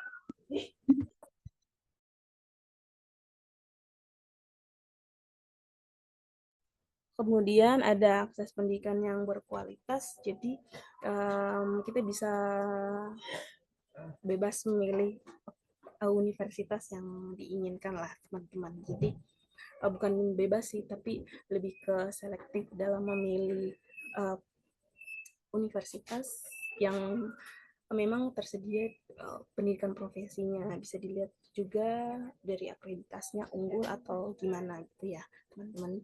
Kemudian yang ketiga ada pengembangan diri dan karir. Jadi di sini kita sangat banyak program-program Yayasan Kokalbe yang kita dapat ikuti seperti yang kemarin dan menjadi mentor di Bion Campus Mentoring. Jadi di sana saya dapat teman baru, kemudian berbagi pengalaman bagi mereka, kemudian meningkatkan skill public speaking. Setelah itu banyak sih teman-teman yang kemarin teman saya alhamdulillahnya bisa mengarahkan teman-teman untuk menentukan prioritas masalah atau apa sih yang penting dengan yang tidak penting. Kemudian ya itu yang terakhir seperti di slide ada networking atau relasi. Jadi setelah kita memberikan mentoring kepada teman-teman, kita akan banyak dapat relasi atau relasi yang diberikan oleh Yayasan Kokalbe melalui LinkedIn. Berapa kemarin semua mentor ya, iya semua mentor. Jadi semua mentor dan mentee atau teman-teman yang di mentoring itu mereka juga mendapatkan relasi yang sama. Jadi rekomendasi LinkedIn juga itu sangat penting untuk teman-teman untuk bekerja untuk kedepannya mungkin seperti itu. Next Kak. Oke, Terus terakhir, jadi ilmu itu investasi bukan beban. Kelak hasilnya akan melebihi apa yang dikorbankan. Jadi jangan pernah berhenti belajar karena hidup ini tidak pernah berhenti mengajarkan. Oke, terima kasih. Assalamualaikum warahmatullahi wabarakatuh. Saya kembalikan ke Kak Fania. Ya, itu dia sesi sharing dari Kak Mida. Banyak banget nih program yang telah diikuti oleh Kak Mida. Salah satunya yaitu program nasional Kemenkes. Tadi juga dijelaskan perjalanan Kak Mida saat menempuh pendidikan. Tadi juga dijelaskan terkait stase profesi kebidanan, mulai dari stase fisiologi dan patologi, stase Kespro dan KB, stase Gada dan manajemen PKM dan RS, dan fase Tibun Nabawi. Tadi Kak Mida juga menjelaskan sharing-sharing terkait strategi kakak dalam menjaga motivasi, dan terakhir tips kakak adalah memperoleh beasiswa YKK. Terima kasih Kak Mida sudah mengajak kami untuk menjelajahi insight yang kakak dapatkan dari pengalaman kakak pribadi. Keren banget insight yang udah diberikan. Dari sini aku lihat muka-muka sahabat kakak jadi makin banyak rasa penasarannya nih. Tapi sesi Q&A kita masih ada di penghujung acara ya, jadi pertanyaannya boleh dimasukkan ke dalam Slido yang telah disebarkan sebelumnya. Sekarang aku mau ngajak Kak Mida buat main sedikit nih Kak. Kan lagi rame nih Kak di TikTok tentang PKKMB. Untuk itu aku izin untuk ajak Kak Mida nostalgia sedikit waktu zaman-zaman awal kuliah profesinya nih Kak. Kalau diinget-inget pas awal kuliah dulu, momen yang paling lucu atau paling gak terlupakan itu apa sih Kak? Untuk Kak Mida. Oke, aku jadi ya karena saya berasal dari provinsi yang berbeda dari teman satu kelas saya, jadi mereka tuh paling excited kalau aku yang berbicara. Jadi mungkin logat atau dialek Sulawesi pindah ke kota Jawa. Jadi mungkin beberapa teman-teman selalu excited pengen dengar cerita tapi pakai bahasa saya sendiri ya, untuk bahasa Sulawesi mungkin seperti itu kasih yang lebih ininya, karena beda ya teman-teman berdialek, apalagi banyak teman-teman yang berbahasa daerah, jadi saya kurang paham gitu. Tapi lama kelamaan seiring berjalannya waktu, selama 1 tahun bareng-bareng mereka, pasti sudah alhamdulillah sudah banyak tahu lah bahasa daerah di situ.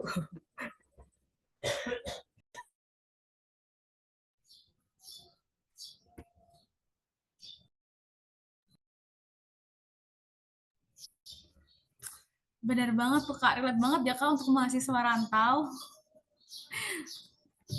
Oke, sekarang mari kita diskusi lebih lanjut dan detail dengan narasumber kita dengan menjawab pertanyaan-pertanyaan yang telah terkumpul melalui Slido. Buat sahabat kakak yang masih memiliki pertanyaan, juga masih bisa mengirimkan pertanyaannya melalui link Slido yang ada di layar. Sahabat kakak bisa scan barcode atau langsung ke link yang ada di kolom chat. Oke, sekarang aku bacain pertanyaan yang sudah masuk di Slido ya. Nah, pertanyaan pertama itu,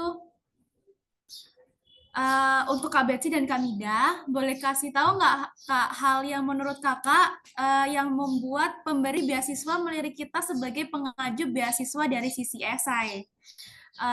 Mungkin bisa dimulai dari Kak Betsy. Untuk Kak Betsy dipersilahkan.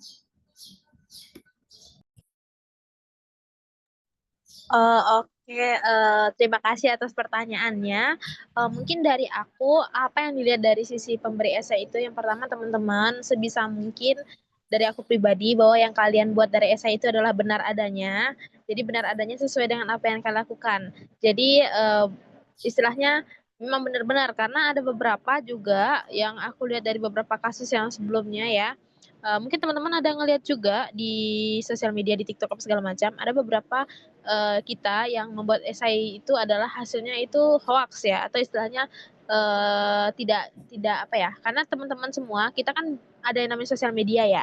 Nah, saat kita membuat esai itu sebisa mungkin esai yang kita buat itu sesuai dengan itu. Jadi saat penerima beasiswa pun bisa mengecek, oh ternyata benar loh yang kita buat esainya itu sesuai dengan apapun yang kita lakukan. Jadi sebisa mungkin itu jangan ada di dalamnya adalah isian yang tidak benar. Kemudian dari aku juga cukup singkat, padat, dan jelas. Kemudian tujuannya harus jelas.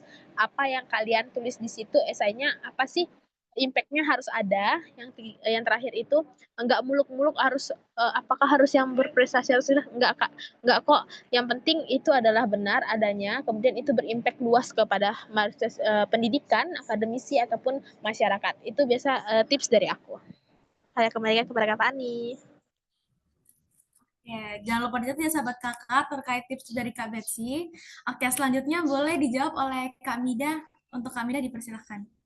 Oke, untuk beberapa tips untuk menulis esai agar dilirik guys oleh timnya kakak. Yang pertama itu paling umum ya, mungkin latar belakang diri. Jadi mungkin seperti yang Kak Betsy bilang tadi, latar belakang dirinya harus jelas dan harus benar ya teman-teman. Kemudian yang kedua adalah motivasi untuk melanjutkan pendidikan itu apa. Jadi kenapa sih ingin kuliah lagi atau pengen lanjut lagi.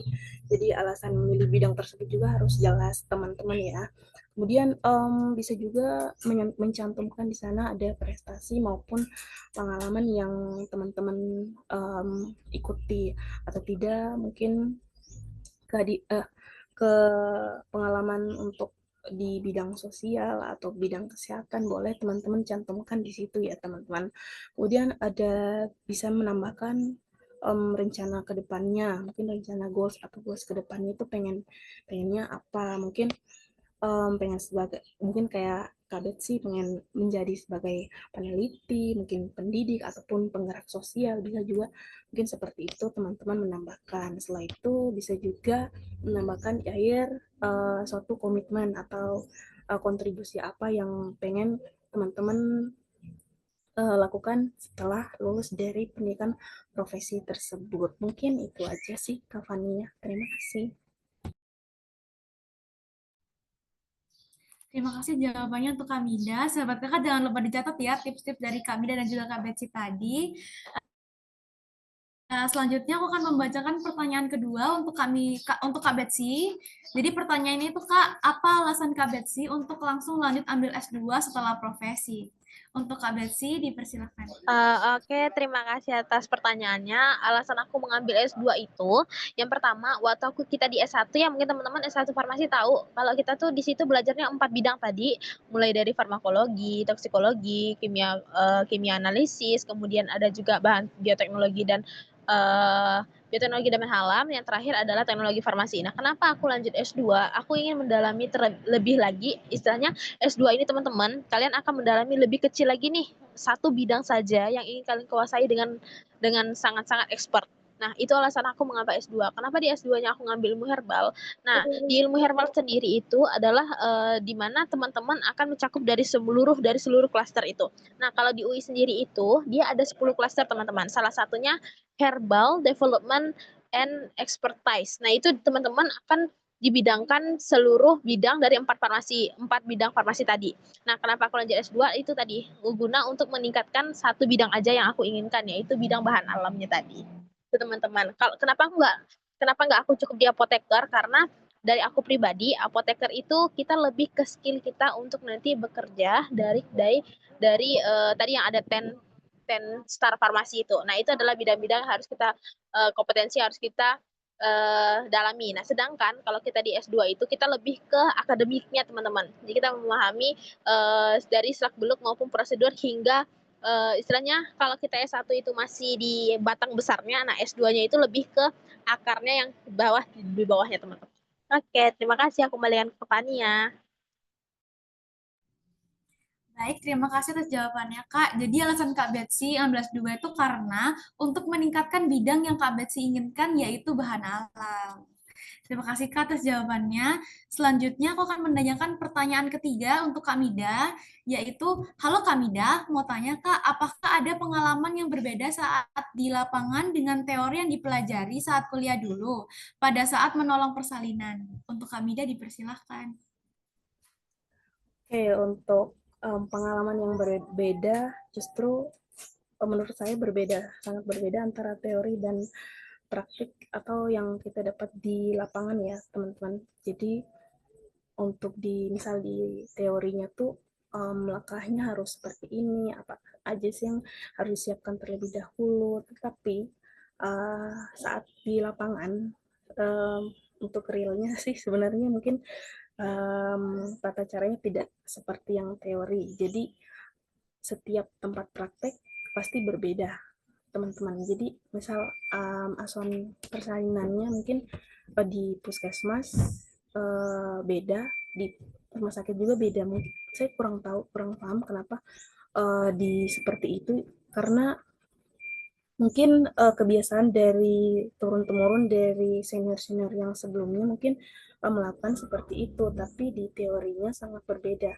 Ada juga sih sebenarnya kayak rumah sakit mungkin yang terakreditasi paripurna, mereka melakukannya sesuai SOP, tetapi ada juga beberapa langkah-langkah ataupun kegiatan hal yang memang sangat berbeda dengan apa yang kita pelajari pada saat di perkuliahan. Mungkin seperti itu. Oleh karena itu harus teman-teman tuh harus menurut saya harus habis lanjut profesi itu harus kerja gitu ya teman-teman. Mungkin seperti itu kakaknya. Terima kasih.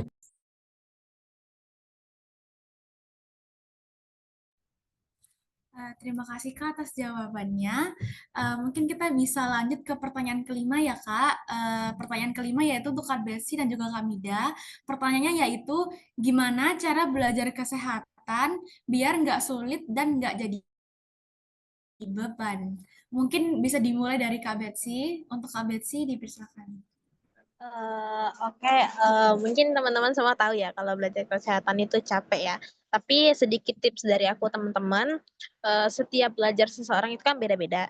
Kalau dari aku pribadi, aku itu sistem SKS, sistem kebut. Nah, itu nggak seminggu semalam atau sebulan, tergantung akunya bisanya belajarnya kapan. Jadi teman-teman, kalau tips dari aku yang paling penting, kalau kita di apoteker ya, yang pertama, catatan teman-teman setiap wahana itu jangan sampai hilang. Itu wajib banget kalian teman-teman simpan, karena dari situ nanti teman-teman untuk belajarnya nanti untuk UKM PPAI teman-teman nggak akan berat belajarnya.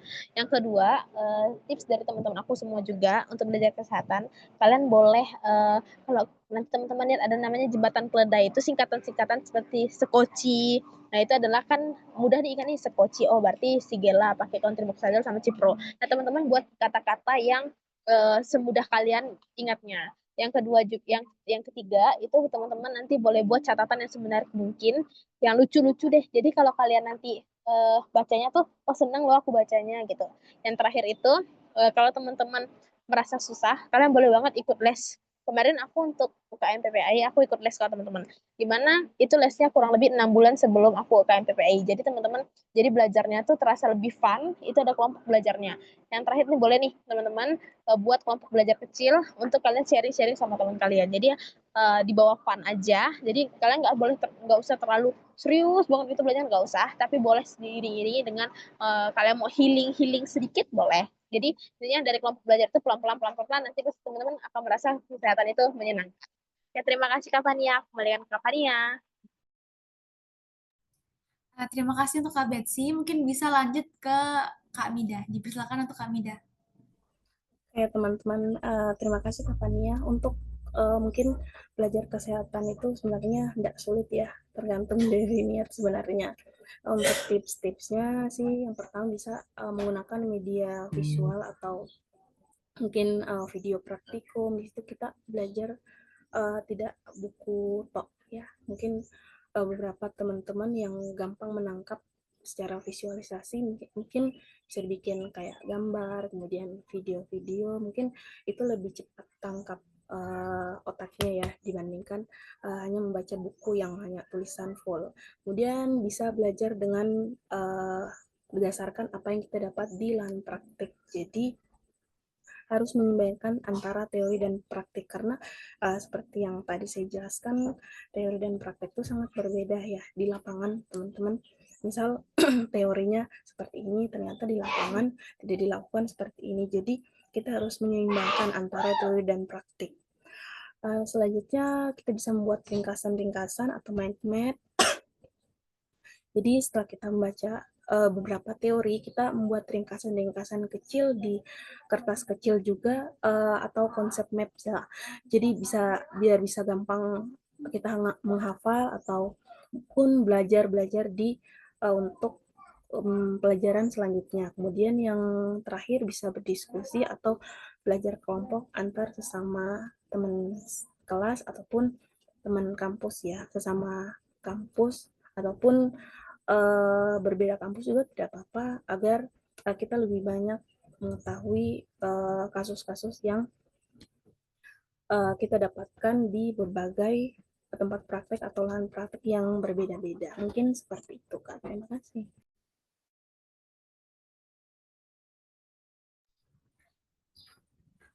Terima kasih Kak untuk jawabannya.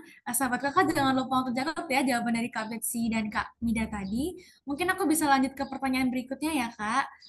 Pertanyaan berikutnya tuh untuk Kak Betsy dan Kak Mida. Jadi pertanyaannya, Kak setelah profesi susah cari kerja nggak? Apakah selama profesi bisa cari freelance atau intern sampingan untuk menambah portofolio? Mungkin bisa dimulai dari Kak Mida dulu Kak. Oke, kalau setelah profesi susah nggak cari kerja ya?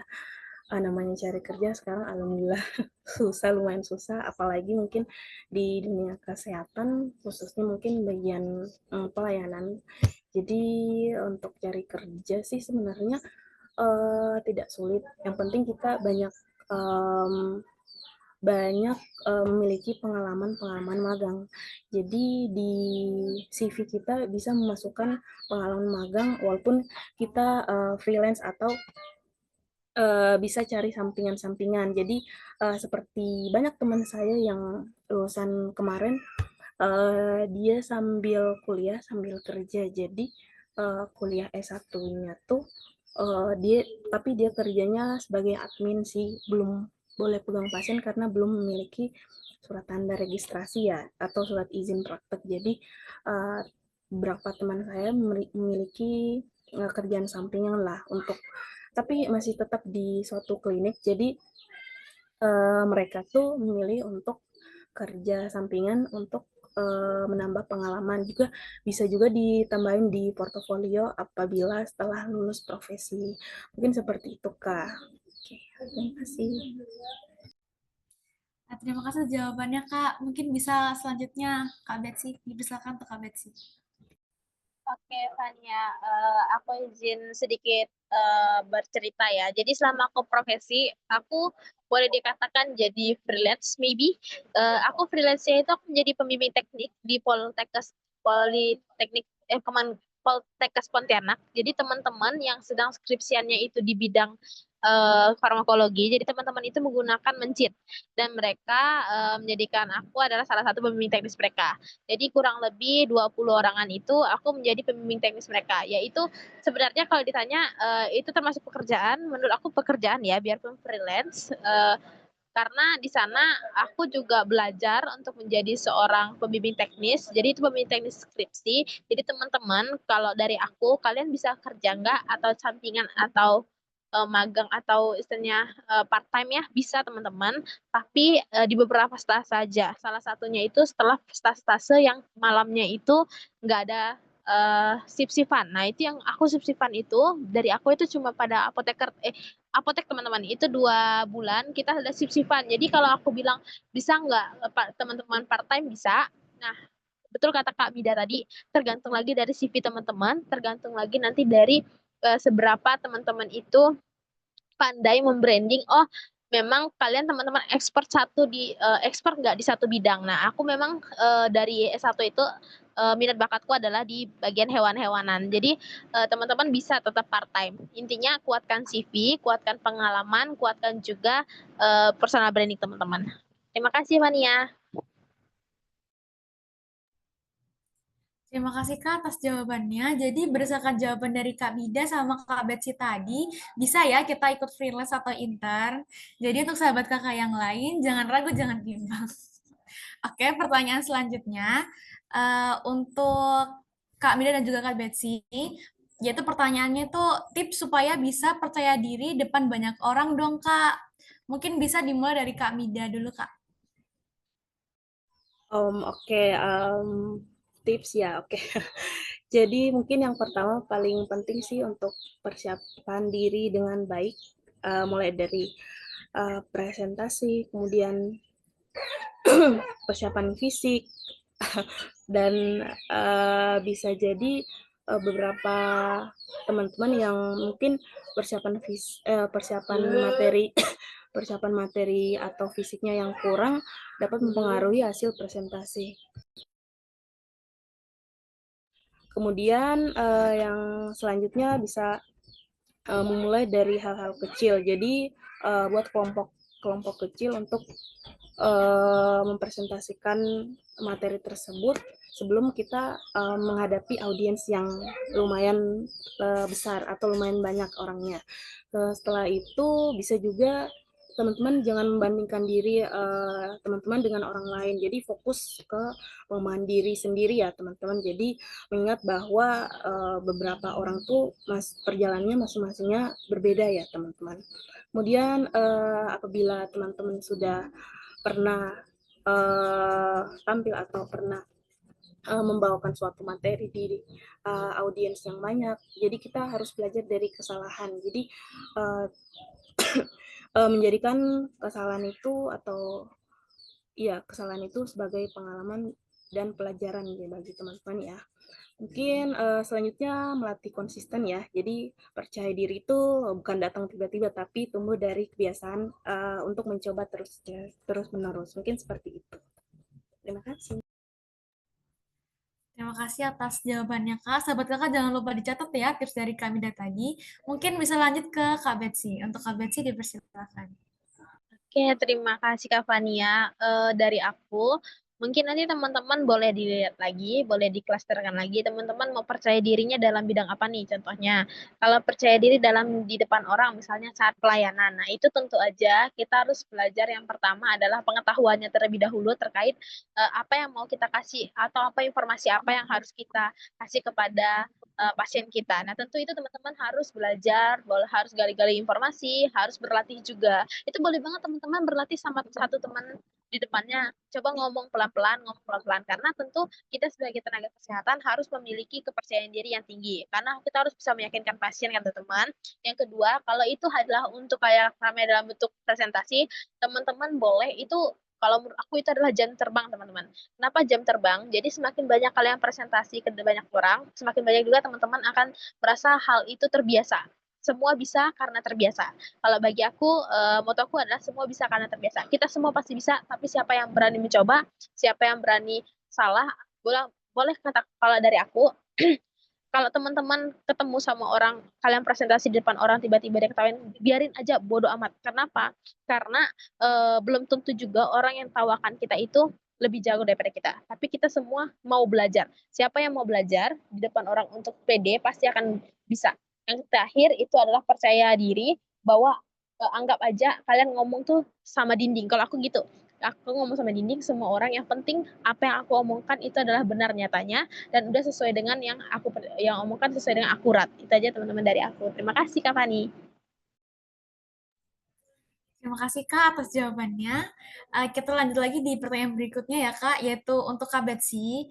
Yaitu gimana sih Kak supaya nggak mikirin gimana cara menungguin ekspektasi orang lain, selalu mikir, aku bisa nggak ya? Karena itu menguras tenaga banget. Untuk Kak Betsy dipersilakan. Oke, terima kasih yang udah nanya teman-teman. Kalau dari aku, kalau kalian mikirin ekspektasi orang terus, yang kalian adalah yang capek. Kalau dari aku, fokuslah sama diri kita sendiri. Aku pasti bisa, orang lain aja bisa, kenapa aku nggak bisa? Memang benar, mungkin jalannya orang kita bisa ngeliat orang, ih mulus banget nih jalannya ya. Kok aku nggak kayak gitu? Kita pasti bisa, karena kita nggak tahu apa yang berada di belakang orang, lika-liku apapun yang dilakukan orang tersebut. Nah, kenapa aku bilang aku bisa nggak ya? Jangan pernah sekalipun buat pikiran aku bisa nggak ya? Kenapa? Karena itu membuat keraguan terbesar dalam diri kalian. Jangan-jangan aku nggak bisa. Daripada kita jangan-jangan nggak bisa, terobos aja. Mana tahu kalau kita terobos, kita yakin pasti bisa. Orang boleh aja meragukan kita ya, meragukan kita. Kemudian orang mikir, oh dia selalu hebat nih, kok dia bisa gagal loh. setiap orang itu gagal itu bukan berarti kalah ya teman-teman. Gagal itu arti lambat bukan berarti gagal, gagal bukan berarti kalah. Jadi gagal itu adalah suatu proses gimana teman-teman untuk bisa terus-menerus. Nah, selama kalian terus memenuhi ekspektasi orang, orang lain itu ekspektasinya terus-menerus dengan kita. Kita macam dikejar guguk dari belakang. Itulah kita memenuhi ekspektasi orang. Jadi teman-teman berpikir positif aja, aku pasti bisa. Aku nggak memenuhi ekspektasi siapapun dalam hidupku. Ini adalah hidupku, percaya diriku, dan aku pasti bisa. Terima kasih Kak Fania. Oke, terima kasih atas jawabannya Kak Betsy. Jadi teman-teman jangan menemukan orang lain ya teman-teman, kita pasti bisa. Oke, sahabat kakak, pertanyaan tadi merupakan pertanyaan terakhir dan menutup sesi Q&A kita. Wah, ternyata antusias teman-teman untuk bertanya tuh tinggi banget ya, dan pertanyaan juga keren-keren. Apalagi jawabannya yang sangat insightful. Semoga teman-teman di sini bisa belajar banyak hal. Bagi sahabat kakak, kita juga masih punya sesi-sesi menarik selanjutnya dari jajah kuliah ini. Jadi pastikan kalian mengikuti semua kegiatannya sampai akhir ya, karena aku jamin akan seru dan bermanfaat sekali bagi kita. Sekarang saatnya kita untuk gantian nih, setelah sahabat kakak yang memberi pertanyaan ke narasumber kita, kali ini tim YKK nih yang bakal ngasih pertanyaan. Selamat datang di quiz time. Waktunya kita menjawab kuis. Tujuannya biar sahabat kakak lebih ingat materi-materi yang udah disebarkan sebelumnya. Tenang aja, sesi ini bakal ngajak sahabat kakak untuk menjawab 3 pertanyaan pilihan ganda yang akan aku pandu secara langsung. Untuk aturannya yaitu yang pertama untuk menjawab wajib press hand atau angkat tangan yang di tombol bagian bawah. Jawaban lewat chat tidak akan diterima. Peserta yang pertama kali diizinkan bicara berhak menjawab. Terus yang ketiga yaitu jawaban baru dianggap sah jika diawali dengan menyebut password siap kuliah, siap bersinar. Teman-teman, sebelum kita lanjut ke sesi berikutnya, aku mau ajak main kuis ringan, biar rasanya makin hidup nih. Kalau begitu, kalau setuju, yuk angkat tangan virtualnya atau kirim emoji di kolom chat. Aku mau lihat siapa aja yang sudah siap. Teman-teman.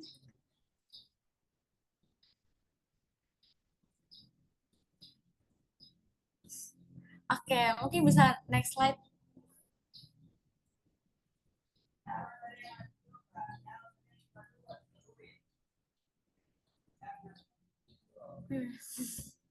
Wah, antusiasnya teman-teman tinggi banget ya. Ternyata banyak banget nih yang raise hand. Oke, bisa next slide, Muti. Oke, pertanyaan pertama. Oke, turun dulu, turun dulu. Sabar, sabar. Turun dulu ya raise hand-nya. Sabar. Pertanyaan pertama. Berikut adalah peminatan dalam bidang farmasi kecuali A. Farmakologi dan toksikologi, B. Kimia farmasi, C. Neurologi, B. Bioteknologi. Untuk sahabat kakak yang tahu boleh angkat tangan nih. Oke, 1, 2, 3. Oke, oke ada Ripka, ada Risa, dan juga... Oke, oke mungkin bisa dimulai dari Arni, karena Arni yang duluan angkat tangan. Dipersilakan untuk Arni.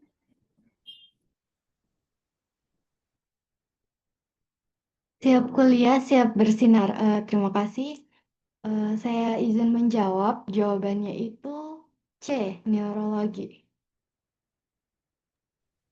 Oke, apakah benar jawabannya neurologi? Untuk Kak Muti mungkin bisa next slide, Kak. Oke, benar. Jawabannya neurologi. Selamat ya untuk Arni karena bisa menjawab. Oke, next slide.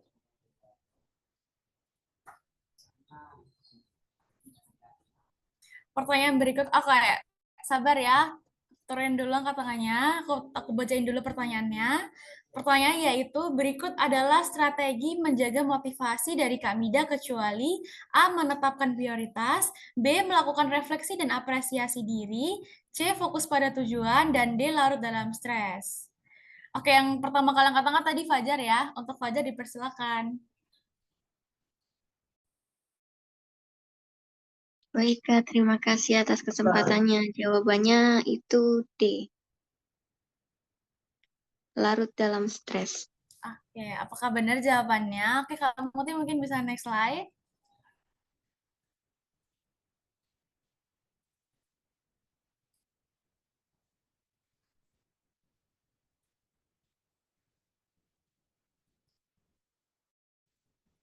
Untuk yang lain, sabar ya, masih ada pertanyaan berikutnya lagi.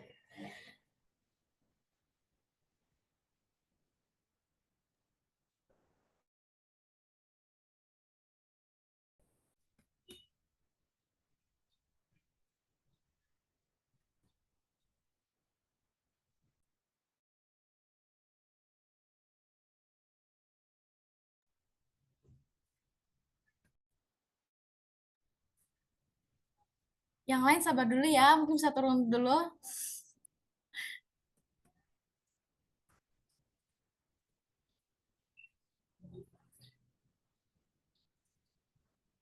Muti, next slide.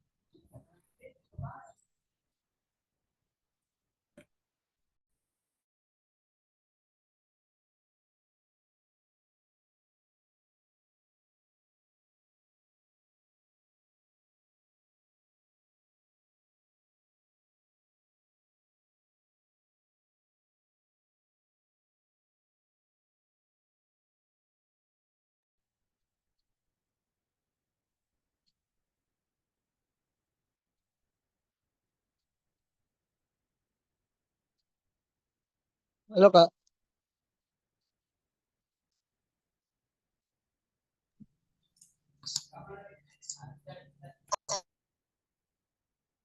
halo Kak.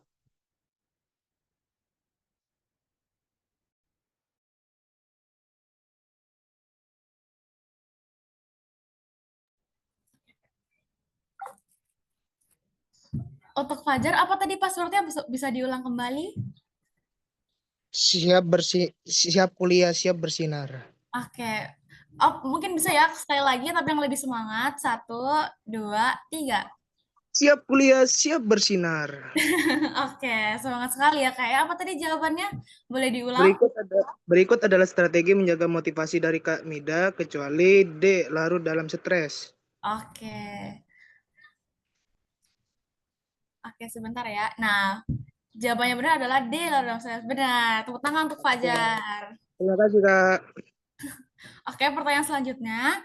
Berikut adalah benefit beasiswa Jitu Profesi kecuali A. Pengembangan diri dan karir, B. Mendapatkan laptop, C. Akses pendidikan, dan D. Dana pendidikan pengembangan diri. Aduh, banyak banget ya yang angkat tangan. Mungkin bisa turun tangan dulu. Kita bersama-sama ya ke dalam hitungan ketiga. Semuanya turun tangan dulu. 1, 2, 3. Oke. Untuk Risa dipersilahkan. Baik, terima kasih. Siap kuliah, siap bersinar. Jawabannya baik, Kak, mendapatkan laptop. Bisa lebih semangat lagi untuk passwordnya. Siap kuliah, siap bersinar. Oke.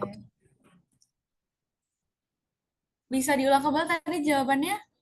Jawabannya B, Kak, mendapatkan laptop. Oke, mungkin bisa next slide. Oke, benar. Jawabannya B, mendapatkan laptop. Tepuk tangan untuk Risa.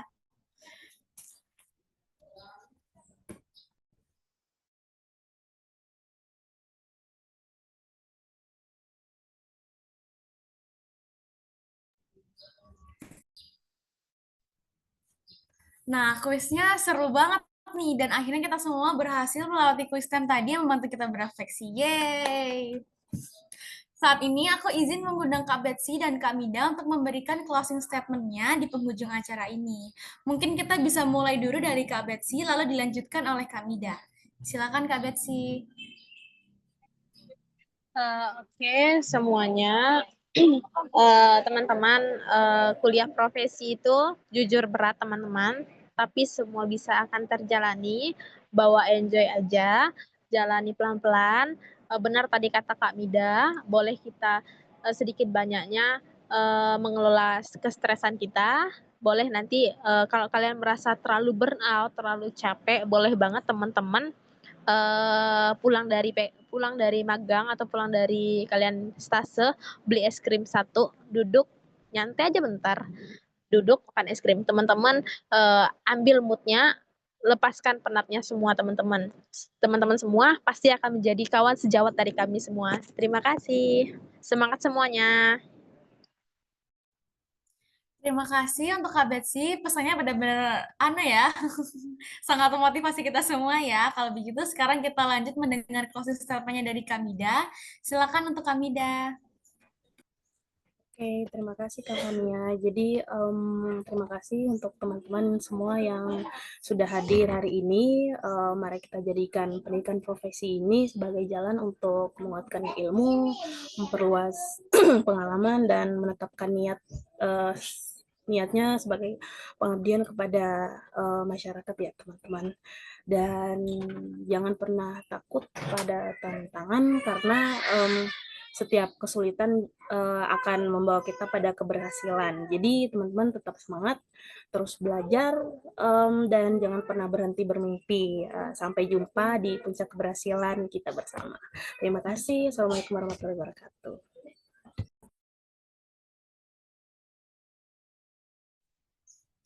Terima kasih banyak Kamida. Wah, ini kalau tadi kita diibaratkan gelas, sekarang udah penuh banget nih dengan ilmu dan motivasi yang luar biasa.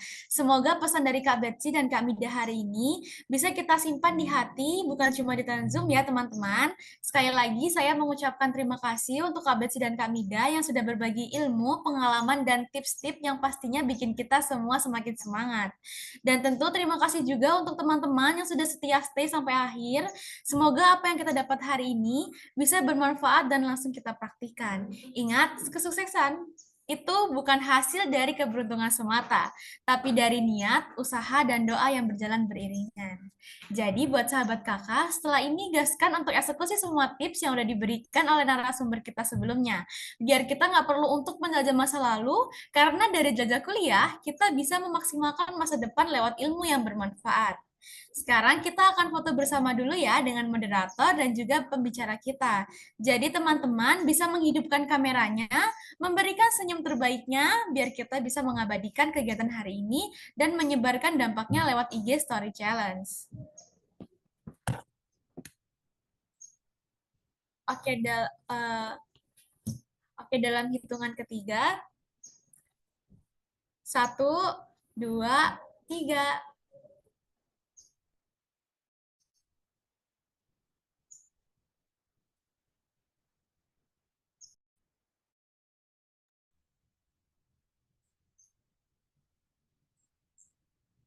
Next slide.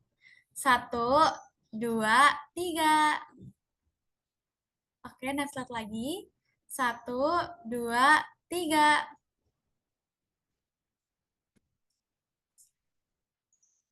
Lagi. 1, 2, 3. Oke, next slide. 1, 2, 3. Oke, sekian sesi fotonya. Selanjutnya, mari kita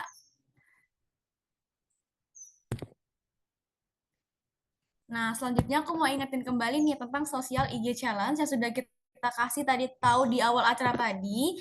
Caranya gampang banget nih, yaitu yang pertama, share keseruan hari ini ke IG Story, format video atau foto, tunjukkan profesi impian kamu di masa depan, atau kamu juga bisa membagikan kutipan yang menginspirasi dari sesi hari ini, mention @yayasan Kokalbe, gunakan hashtag Jajak Kuliah 2025, dan batas maksimal upload story adalah 17 Agustus 2025, pengumuman yaitu di tanggal 18 Agustus 2025 di IG YKK. 2 pemenang untuk story terbaik akan dihubungi untuk mendapatkan voucher e-wallet pulsa sebesar 20.000. Untuk sahabat kakak jangan lupa untuk join ya. Selanjutnya, mari kita masuk ke info session di mana aku akan berbagi 3 informasi utama di penghujung kegiatan ini.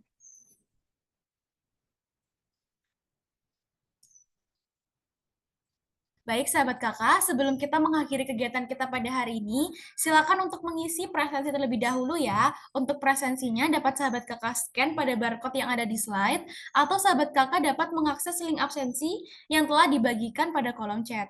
Pastikan datanya lengkap supaya kehadiran kalian tercatat dengan baik.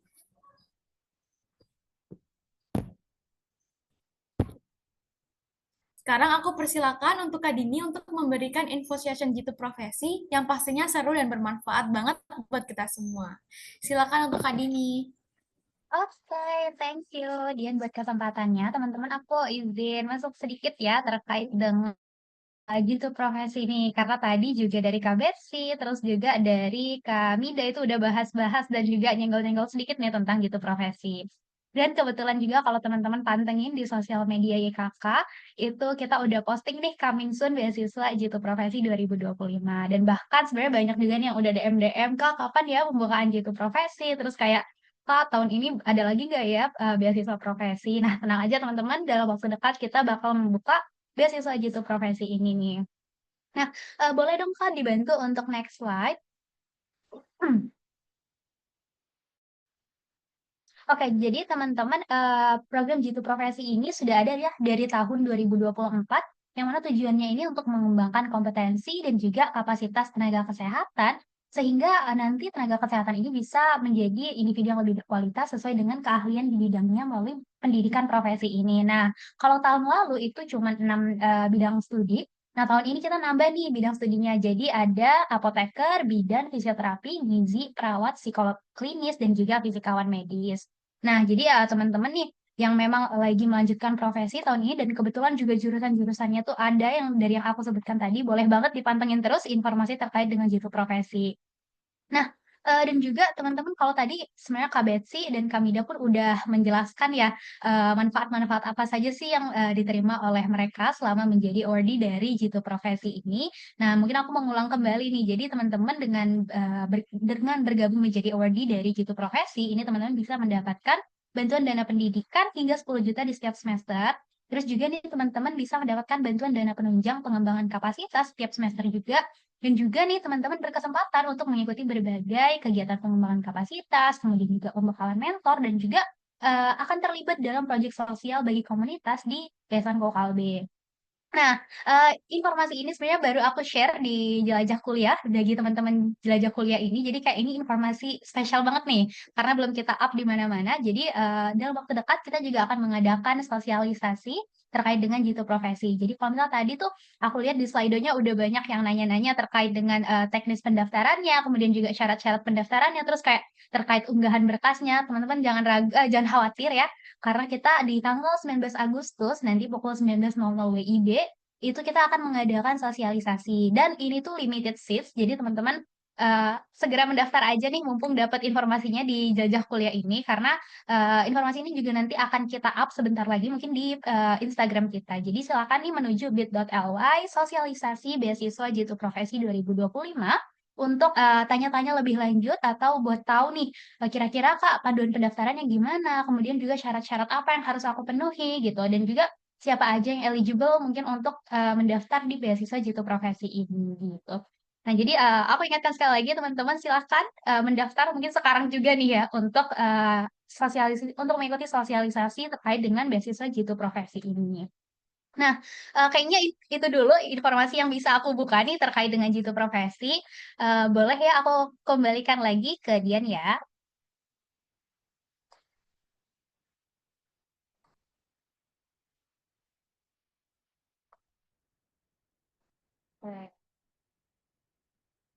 Oh iya teman-teman, mungkin aku minta sedikit lagi, ini juga nih kita punya channel YKK dan jadi teman-teman, untuk informasi terkait dengan rekrutmen dari beasiswa gitu ataupun program-program lain di YKK ini juga nanti akan secara terpusat diumumkan di channel YKK. Jadi boleh nih segera bergabung di bit.ly channel YKK. Oke. Oke Dian, segitu aja dari aku. Terima kasih. Makasih banyak Kak untuk penjelasannya. Untuk sahabat kakak jangan lupa untuk join JKKWA channel ya, karena di sana akan ada update baik kegiatan, tips, dan peluang menarik yang sangat banget nih kalau dilewatkan. Jadi sahabat kakak dapat scan barcode pada slide sekarang ditampilkan ya. Di akhir sesi ini aku izin ngecek semangat sahabat kakak nih. Caranya, nanti kalau aku bilang jajah kuliah, kalian jawab siap kuliah, siap bersinar. Ayo sahabat kakak kita semua on mic. Semoga bisa on mic ya. Kalau aku bilang belajar kuliah, kalian jawab siap kuliah, siap bersinar. Oke, apakah semua udah siap untuk on mic? Ayo yang lain on mic juga ya. Oke, mulai dari 3 kalau aku bilang Jelajah kuliah. Siap kuliah, Siap kuliah, siap Benar. bersinar. Oke, aku ulang sekali lagi ya, lebih semangat lagi ya teman-teman. Jelajah kuliah. Siap kuliah, siap Benar. Yeay. Oke, terima kasih atas semangatnya. Tidak terasa ya kita sudah sampai di akhir acara. Terima kasih banyak kepada para pembicara, terutama Kak Betsy dan Kak Mida untuk diskusi yang sangat menarik ini. Semoga teman-teman jadi bisa memaksimalkan penjelajahan sahabat kakak sendiri. Terima kasih kepada semua peserta yang sudah bergabung hari ini. Sampai jumpa di seleksi beasiswa Jitu Profesi atau kegiatan lainnya. Sampai jumpa teman-teman. Terima kasih banyak, Kak. Terima kasih, Kak.